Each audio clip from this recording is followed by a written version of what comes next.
We came last year, and the kids start asking right around my oldest son's birthday. The kids love it. My favorite thing is probably the robotics tournament. It's just amazing that people can like invent things as like complicated as robots. We're here with Chevron and we're sponsoring the Kendrick Castillo Memorial Robotics Competition.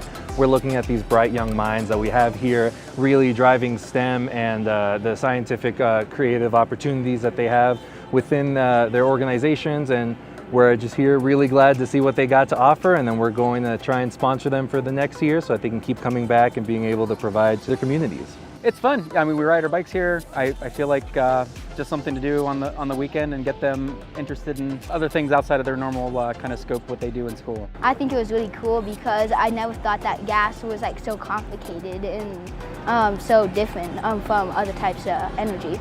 We saw a number of vendors. We saw some local kind of co-ops with the promoting renewable energy, some fracking industry, natural gas, and got a lot of goodies for the kiddos from the various industries. The youth is how we're going to move forward in energy, and without the bright minds that are giving us these different perspectives, we wouldn't be able to go anywhere without them.